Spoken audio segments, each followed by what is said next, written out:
بسم اللہ الرحمن الرحیم۔ اس سے پہلے آپ نے نجاست حقیقیہ اور حکمیہ، استنجے کے اور پانی کے اور کس کے کنویں کے مسائل پڑھے تھے حصہ دوسرے حصے میں ان تمام مسائلوں کو پڑھا تھا، لیکن ان کے اندر کچھ کمیاں رہ گئی تھیں یا پھر کچھ مسائل چھوٹ گئے تھے، ان کو اس حصے میں بیان کیا گیا۔ وہ اب یہاں تک کہ کنویں کے بیان تلک کے یا پھر پانی کے بیان تلک کے مکمل ہو گئے، ٹھیک ہے۔ اب یہاں پہ نیا بیان آ رہا ہے، کیا ہے؟ کس چیز کا؟ تیمم کا۔ کس چیز کا؟ تیمم۔ تو سوال یہاں پہ ہو رہا ہے کہ تیمم کسے کہتے ہیں، یعنی تیمم کس چیز کے لیے کیا جاتا ہے اور تیمم کس کو کہتے ہیں؟ وضو، ایک تو نماز جو ہے وضو کے ذریعے ادا کی جاتی ہے۔ اگر وضو کے لیے ہم پانی کو استعمال نہیں کر رہے ہیں تو اس کا دوسرا جگاڑ جو بنایا گیا ہے وہ کس چیز کا؟ تیمم۔ یعنی کہ تیمم کے ذریعے یہاں پہ بتایا گیا کہ تیمم کے ذریعے آپ نماز کو ادا کر سکتے ہیں۔ تیمم کا طریقہ ابھی یہاں پہ نہیں ذکر کیا گیا، بلکہ ابھی آگے ذکر کیا جائے گا۔ یہاں پہ سوال سماعت فرمائیں، کیا ہے سوال؟ تیمم کسے کہتے ہیں، یعنی کہ تیمم کس چیز کا نام ہے؟ جواب دے رہے ہیں تیمم مٹی یا کسی ایسی چیز سے جو مٹی کے حکم میں ہو، بدن کو نجاست حکمیہ سے پاک کرے، اس کو کیا کہتے ہیں؟ تیمم۔ جس طریقے سے ہم وضو کرتے ہیں، وضو کے ذریعے ہم تمام پاکی حاصل کر لیتے ہیں، ٹھیک ہے، اسی طریقے سے کیا کہتے ہیں؟ تیمم کر کے ہم تمام پاکی حاصل کر سکتے ہیں۔ یعنی کہ تیمم جو ہے وضو کا عکس ہے، یعنی کہ تیمم، اگر آپ وضو نہیں کر پا رہے ہیں تو آپ وضو کے بجائے تیمم کر لیجئے، آپ پاک ہو جائیں گے۔ سوال یہاں پہ قائم کیا گیا کہ تیمم کب جائز ہوتا ہے، یعنی تیمم کب جائز ہوتا ہے؟ ایک دم کسی کے سامنے کہا جائے کہ بھائی پانی کو آپ استعمال نہیں کر سکتے ہیں، آپ مٹی سے تیمم کر لیجئے، تو اب یہاں پہ جواب آیا کہ تیمم کس اعتبار سے کیا جائے گا، کس ٹائم کیا جائے گا، تیمم کا جائز وقت کون سا ہے؟ تو اس کا جواب دیا جا رہا ہے جب پانی نہ ملے یا پانی کے استعمال سے بیمار ہو جانے یا مرض کے بڑھ جانے کا اندیشہ ہو تو تیمم کرنا جائز ہوتا ہے۔ یعنی کہ اگر کوئی بندہ بیمار ہے، کیا بیمار ہے، اب وہ اگر پانی کو استعمال کر رہا ہے یا پھر نہا رہا ہے تو اس سے اس کی بیماری بڑھنے کا خطرہ ہے، تو اب اس کے لیے ضروری ہے کہ وہ پانی کو نہ استعمال کر کے بلکہ مٹی سے تیمم کر لے، یا پھر اس کی جان جانے کا خطرہ ہے، یعنی کہ ایسی بیماری اس کو لاحق ہو گئی ہے، اگر وہ پانی کو استعمال کر رہا ہے تو اس کے ذریعے اس کی جان جا سکتی ہے۔ سوال، پانی نہ ملنے کی کیا کیا صورتیں ہیں؟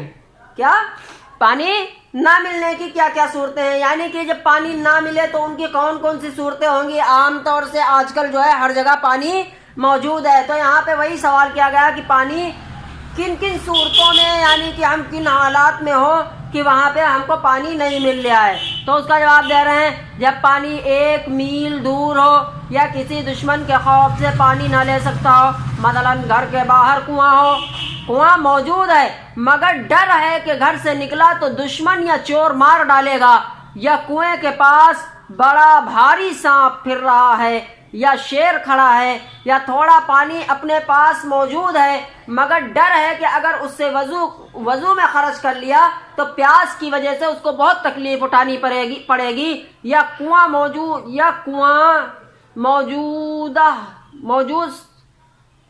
تو موجود ہے مگر ڈول یا رسی اس کے پاس موجود نہیں، یعنی کنواں تو موجود ہے لیکن اس میں نہ ڈول ہے نہ رسی ہے، تو اس صورت میں بھی پانی نہ ہونے کی صورت مانی جائے گی۔ پانی موجود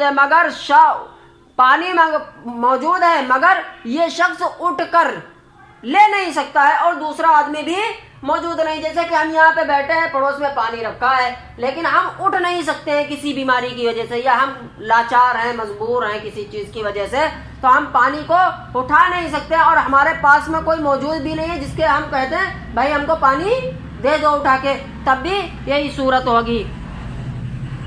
یہ سب صورتیں پانی نہ ہونے کے حکم میں داخل ہیں، یعنی کہ اتنی چیزیں جو آپ کو بتائی گئی ہیں ان تمام چیزوں کی صورتوں میں آپ تیمم کر سکتے ہیں. ٹھیک. سوال: بیمار ہو جانے کا خوف کب معتبر ہوگا؟ یعنی کہ بعض لوگ آج کل جیسے سردیوں کے موسم میں کیا ہوتا ہے کہ بہت لوگوں کو ڈر لگتا ہے پانی سے. اب وہ کیا مسئلہ ہے، اگر ہم وضو کریں گے تو ہم بیمار ہو جائیں گے. تو اب یہاں پہ بیماری کا خوف کب معتبر ہوگا؟ جواب دیا جا رہا ہے کہ جب اپنے تجربے سے گمان غالب ہو جائے کہ یا پھر کسی بڑے قابل حکیم کے کہنے سے معلوم ہو، حکیم مطلب کہ ڈاکٹر کہنے سے معلوم ہو کہ پانی کے استعمال سے بیماری بڑھ جائے گی یا پھر بیمار ہو جائے گا تو تیمم درست ہے. سوال: پانی کے 1 میل دور ہونے سے کیا مراد ہے؟ ذرا کھول کر بیان کرو.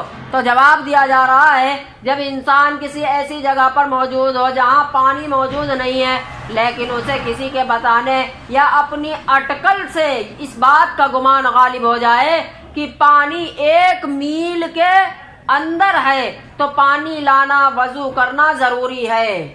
یعنی کسی ایسی جگہ پہ ہے کہ اس کو معلوم ہے یا پھر کسی نے اس کو بتا دیا ہے کہ 1 میل کے اندر پانی ہے تو اس کے لیے لانا ضروری ہے، پھر اس سے وضو کرنا بھی ضروری ہوگا.